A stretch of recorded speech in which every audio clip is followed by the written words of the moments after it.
3 Français sur 5 ont réussi à tenir au moins une de leurs bonnes résolutions prises en début d'année 2024 selon la dépêche du Midi. Bonjour, c'est Mathéo du Monde en Images. Chaque année, des millions de Français prennent des résolutions dans l'espoir d'améliorer leur quotidien. Mais qu'en est-il pour 2025 ? Quelle tendance domine cette année ?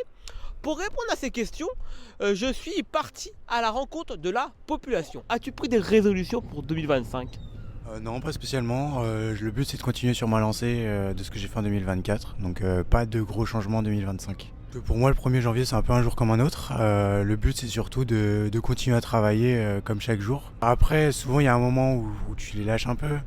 Mais non, c'est quand même un objectif sur toute l'année de rester bien constant. C'est pas forcément une résolution, mais c'est plus un truc que j'ai envie enfin, c'est plus un objectif. Donc des résolutions, j'en ai pas vraiment, je pense.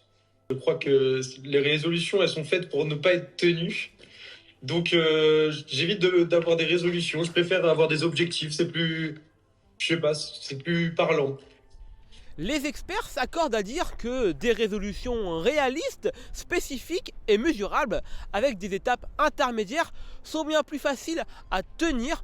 Pour cela, j'ai rencontré l'experte en la matière, la psychologue Valérie Goël. Donc Valérie Goël, psychologue, clinicienne. Les résolutions, c'est une intention qu'on exprime à un moment donné. Alors évidemment, la tradition veut que effectivement au Nouvel An ou aux rentrées scolaires pour les plus jeunes, une idée peut-être de changement ou d'évolution va être nourrie par une motivation, parce que s'il n'y a pas de motivation, il n'y a pas de changement. Alors c'est vrai que quand on fait ça autour de la table au jour de l'an, tout le monde se sent un peu obligé d'en faire une, parce que si on n'en a pas, on se mince. Elles ne sont pas complètement réfléchies.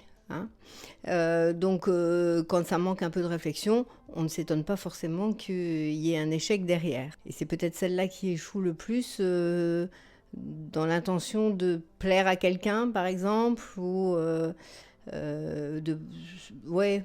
plutôt être dans la pression que quelque chose doit changer. Et si c'est externe comme intention, il y a peu de chances que ça réussisse tout de suite, en fait.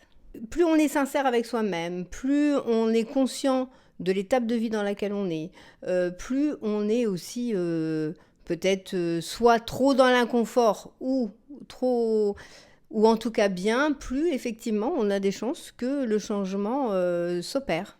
Et vous, quelle est votre résolution pour 2025 ? Comment allez-vous la tenir ?